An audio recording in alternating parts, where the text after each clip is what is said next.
Hey, what's up? It's Chris, and this is the Chile Report, where we're going to be talking about some things that are going on in Chile. Hopefully, it won't be too long because my camera is really bad today. So, anyway, and I'm drinking Serena Mojito Ice. I don't know if that's going to be good or not. So, anyway, some of the bigger stories that are happening today. Right now, it looks like violent unrest in a supermarket somewhere, I don't know where, but the big story today was the story of the 3 people that were rescued, if you want to say that, rescued over in the Cajon de Maipo area on the southeast part of Santiago.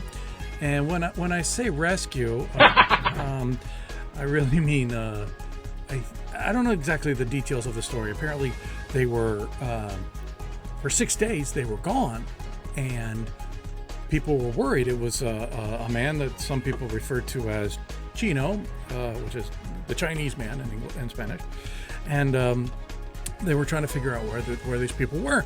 I didn't understand the whole story exactly, but apparently they were just.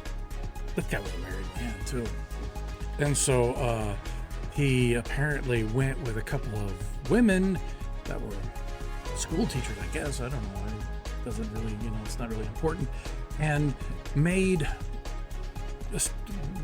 went out into the Cajon de Maipo area. The Cajon de Maipo area is, like I said, it's down southeast of Santiago. It's a very tourist place.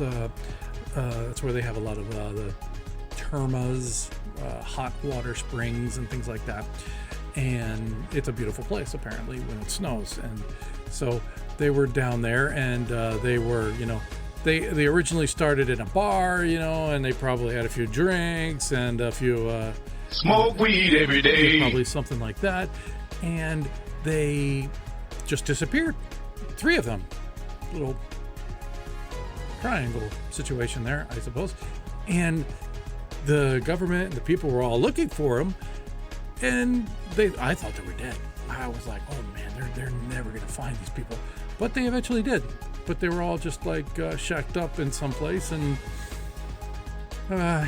doing whatever.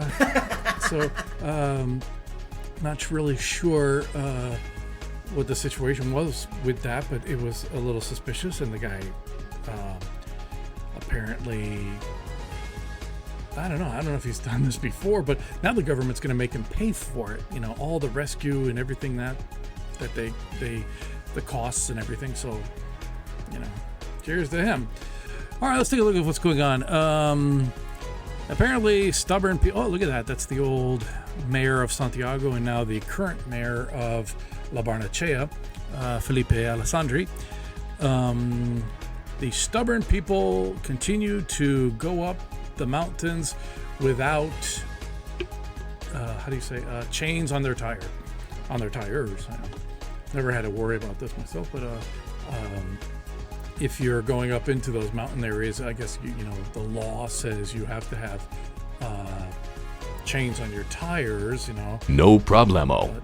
You definitely don't want to be on any of those slippery streets when you don't have the chains on your tires. I've never even tried. If you've ever gone to the Mendoza city on the other side of the border in Argentina, it's a beautiful, beautiful passage, but it's a little dangerous going up because you're going up what they call Paseo Libertadores, which is the Liberty Pass to go through the mountains up in there. And it's a beautiful place, and it's a wonderful trip. But it's a little dangerous when it's snowing, and sometimes it's blocked. So if you're going to be doing a visa renewal after 3 months, you probably want to do it after maybe September. Well, it depends on how long you're going to be here. So that's the part. So they're interviewing these people. Another story that was really, really adorable is, did you see the footage of the person who drove their car into a metro station? Oi! Yeah, that was a really bad one. Unfortunately, somebody got killed in that. But I don't know what happened. Apparently they hit the gas and went right into the metro station that was in Viña del Mar, believe it or not. So if I was living out there, I wouldn't need a car so much. It's not that big of a city, and you can get pretty much anywhere by that train system or that bus system. So it's well, the buses. Have you ever taken a bus in Viña del Mar? That can be hectic. The buses there are really flash. Well, yeah, that too. They are really fast, and they go around those corners really fast. So if you ever have to go out there and take a bus, it's don't be alarmed too much. I mean, they haven't had too many crashes out there, but it is a pretty how do I say, intense experience if you've ever taken a bus. It's not like in Santiago, where the buses just are very slow, but they're safe. But it's a little bit complicated. But the buses in Viña and Valparaiso, they're pretty fast, man. They're definitely you definitely want to. They don't have seatbelts though. That's something you definitely want to watch out for. So anyway, those are some of the bigger stories that are happening in Chile at the moment. Right now, they're only talking about the rain that's happened over the past week, and it's been, well, my house here on the west part of Santiago, we've had some leaks, but on the roof. But every time it rains in Chile, or no, forgive me, in Santiago, it's in Santiago, the whole city collapses, and so they close the schools, and they close a lot of the public government buildings and government offices and whatnot. And so it's really troubling. But there was a lot of flooding and a lot of wind damage on the roofs, but that's everywhere.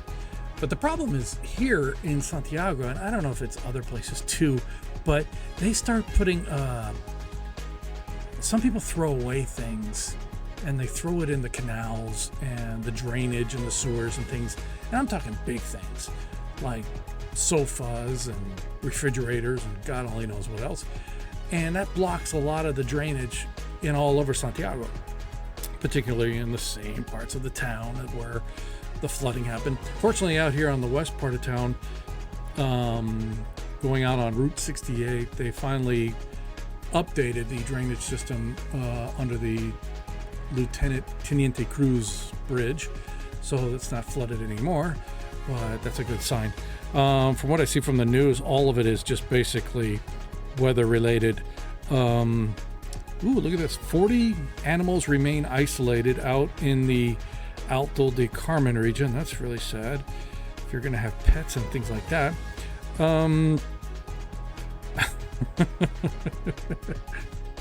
The guy who's called Chino, who went out with those two girls in the Cajon de Maipo, says he's being punished even more. Well, I'm not sure about that. So anyway, and as always, I've been reporting about Michelle Bachelet trying to be the next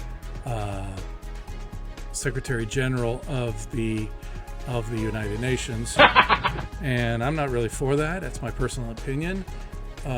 During her first administration, she was basically using the La Moneda Palace as her own personal backstage. I mean, anytime anybody came to Chile, she had to have them report to La Moneda. And we're talking about Miguel Bose, the singer from Spain. Oh God, who's Melanie Griffith's husband? Oh God, I forgot the actor. Another guy from Spain. A lot of people, I mean, anybody that was famous had to come there. But she didn't want to be bothered when the Trans-Santiago system was being implemented and she was on vacation. It's like, that didn't pass the smell test for me. I didn't like that. So now she's... The reason I think right now in Chile, we have a strong illegal immigrant problem, and that I know that's not a big topic to talk about, but that is a situation that she invited when she sent the Chilean military to Haiti after their earthquake that they had back in 2000. God, I want to say 15, and she sent the military there, and then all of a sudden all these people from the country of Haiti started coming into Chile. And I got nothing against people from Haiti. I think, they integrate better than some other people. But the problem is, when I first arrived here in Chile, Chileans couldn't take care of Chileans. There were long lines for surgeries and public hospitals and whatnot. And she brought in all these people, and then other people started recognizing that Chile was probably one of the most developed countries in South America, or in Latin America for that matter. And a lot of people start flooding in. Now, Sebastian Pinero was also responsible for that, for inviting a lot of people from Venezuela, which again, no problem from them. But it's totally transformed the city of Santiago. And if you have any type of medical emergency and you have to wait in a long line with people who are in the country illegally, doesn't really sit well, considering you have to pay a lot of your taxes for these programs, which I realized a lot of my tax return last year was nowhere near as normal as it was before. But it was really, really skeptical, or suspicious for that matter.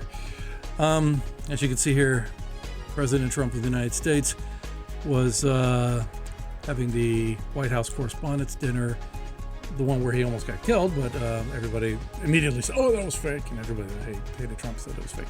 But he wanted to do it that night. He said, "Everybody get back to your tables," but kind of bad, everybody's running around, gunshots going out, nobody's going to be, wanting to, have some fun and joke around after that.